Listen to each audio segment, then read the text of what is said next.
Se você estudou a Bíblia, com certeza já deve ter se perguntado se esses milhões de seguidores dos evangelhos, que acreditam terem sido inspirados por Deus, conhecem de verdade esse grande monumento literário e religioso que é a Bíblia. Você pode até não saber, mas ao todo existem 5 Bíblias diferentes.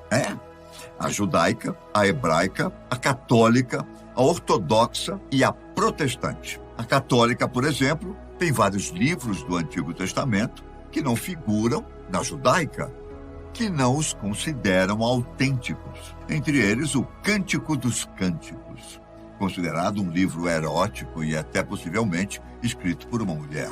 Os católicos também o tiraram da Bíblia e depois acabaram o aceitando como inspirado. Para você ter uma ideia, nos primeiros anos do cristianismo, existiam mais de 80 evangelhos que narravam a vida e a doutrina de Jesus de Nazaré, de sua família e de seus discípulos também. De todos esses livros, apenas 4 foram considerados pela Igreja como canônicos. Os outros foram considerados apócrifos ou não autênticos. Diante disso, não seria um absurdo pensar que a Bíblia pode ter sido alterada com o passar do tempo, certo? Bom, seja de forma intencional ou não, acredite, essa obra nem sempre foi como conhecemos ela hoje. Vamos começar falando de uma das histórias mais conhecidas da Bíblia e que pode não ter sido totalmente inventada. É a história famosa de Jesus traçando uma linha na areia entre uma mulher e os fariseus, que queriam apedrejá-la até a morte. Aquele que de entre vós está sem pecado, seja o primeiro que atire pedra contra ela. Na maioria das Bíblias, essa passagem aparece no Evangelho de João e é uma das mais citadas no cristianismo. O problema é que as cópias mais antigas do Evangelho de João não têm essa história. Na verdade, ela não aparecia em nenhum lugar até o século V, cerca de 400 anos depois da morte de Jesus.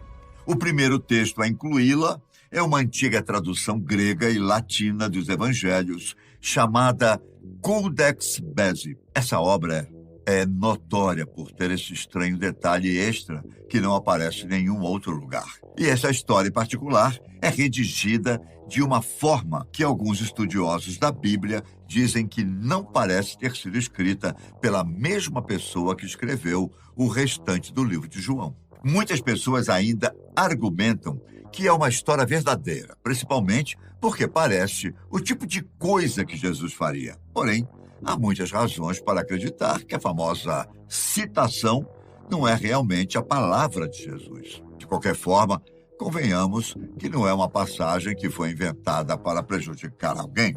Só que existe uma passagem que a maioria dos estudiosos tem certeza de que foi alterada, ou melhor, mal interpretada para fazer maldade com as pessoas. Em Deuteronômio, capítulo 23, versículo 17 e 18, parece haver uma condenação direta à homossexualidade. Nesta passagem está escrito o seguinte: não haverá prostituta entre as filhas de Israel, nem sodomita entre os filhos de Israel. Não trarás o salário de uma prostituta, nem o preço de um cão à casa do Senhor teu Deus, por qualquer voto, porque ambos são abominações ao Senhor. Essa passagem é bastante clara quando é traduzida de forma correta, certo? Mas muita gente pensa que não.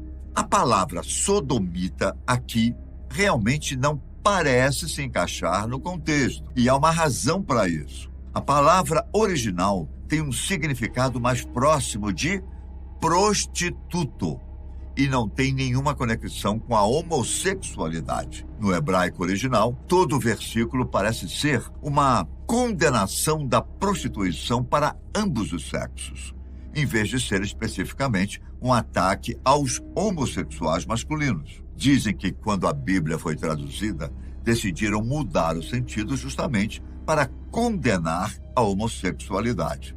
No 14º capítulo da primeira epístola aos Coríntios, existe uma interjeição estranha, aparentemente aleatória, de misoginia, que interrompe o que sem ela seria um pensamento coeso. Entre os versículos 34 e 35, é dito o seguinte: as mulheres devem permanecer em silêncio nas igrejas. Elas não podem falar, mas devem estar em submissão, como diz a lei. Se quiserem perguntar sobre algo, devem perguntar a seus próprios maridos em casa, pois é vergonhoso para uma mulher falar na igreja. Quando você lê no contexto, não faz muito sentido. O mesmo capítulo da Bíblia chama ambos, os irmãos e irmãs, para profetizar e falar em línguas, e parece implicar fortemente que eles deveriam estar fazendo essas coisas. Ou seja, o resto do texto não fala que as mulheres devem ficar em silêncio enquanto estão na igreja. Então, por que isso foi dito na Bíblia? Existe uma possível explicação. Algumas pessoas pensam que um dos primeiros eruditos cristãos simplesmente se cansou de sua esposa e colocou o verso no livro. O manuscrito do século IV do livro de Coríntios tem uma pequena nota escrita a lápis nas margens próximas a esses versículos, dizendo que eles são uma adição posterior que não estava originalmente no livro. E em outros manuscritos antigos, esses versículos aparecem em diferentes partes, aparentemente aleatórias, da Bíblia. Ainda em relação às mulheres, em 2016, um grupo de estudiosos reuniu o que chamaram de versão padrão em inglês, permanente da Bíblia. Eles anunciaram que essa versão era a palavra imutável de Deus, com cada palavra traduzida de forma tão perfeita que nada precisaria ser mudado. A verdade é que os leitores mal tiveram que virar a primeira página para encontrar um grande erro. Em Gênesis capítulo 3, versículo 16, quando Deus amaldiçoa Eva, ele diz: teu desejo será para teu marido e ele te dominará. Mas a nova versão dizia o seguinte: seu desejo será contrário ao seu marido, mas ele dominará você. É um pouco diferente do original, não acha? Na verdade, é exatamente o contrário.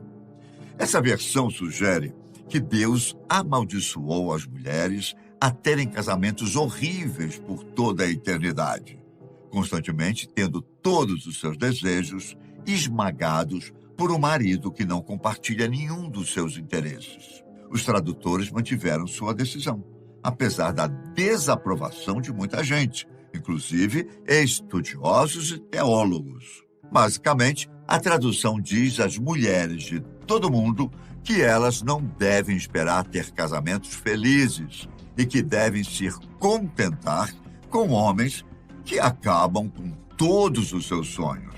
E ai de quem reclamar, pois para eles ninguém deve contestar a palavra de Deus. No Evangelho de Mateus é declarado que Jesus é o filho primogênito de Maria, pelo menos em algumas traduções da Bíblia. Em outros, apenas o chama de filho. Bom, se você é católico, essa palavra faz uma grande diferença. Muitos católicos concordam que a ideia de que Maria permaneceu virgem durante toda a sua vida, mesmo depois de dar à luz a Jesus. Provavelmente é por isso que muitas Bíblias católicas traduzem essa linha como um filho, já que rejeitam a ideia de que Jesus tinha irmãos. É uma posição complicada de defender, já que há algumas partes na Bíblia em que Jesus realmente se encontra com seus irmãos e fala com eles. Mas alguns católicos argumentam que essas histórias também são erros de tradução. Os manuscritos gregos originais usam a palavra adelphos para se referir aos irmãos de Jesus, que pode significar primo, em vez de irmão. Quase todos os manuscritos mais antigos do livro de Mateus, porém, usam claramente a palavra filho primogênito, em vez de um filho. Muitas pessoas acreditam que a palavra primogênito foi retirada por pessoas que queriam pensar em Maria como uma virgem, mudando a Bíblia para que ela se encaixasse no que eles queriam dizer. Outra coisa que tentaram a todo custo mudar foi a imagem de Jesus. Tudo bem que não se trata de uma mudança nas Escrituras Sagradas, pois o que mudaram foi a compreensão de sua imagem.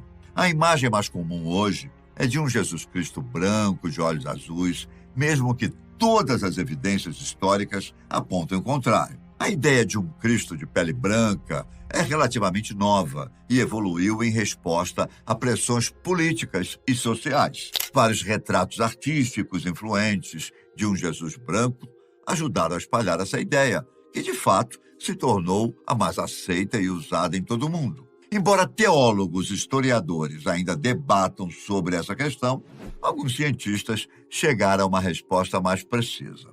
Arqueólogos, usando evidências esqueléticas, e antropólogos, além de DNA, concluíram que Jesus quase certamente não era branco.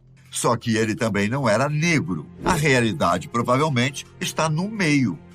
E a maioria dos cientistas descreve a cor de pele mais provável de Cristo como oliva, mais parecida com os povos mediterrâneos modernos. Claro que nem todas essas mudanças citadas foram feitas para prejudicar alguém, mas, no geral, quem as mudou tinha um interesse próprio, não é?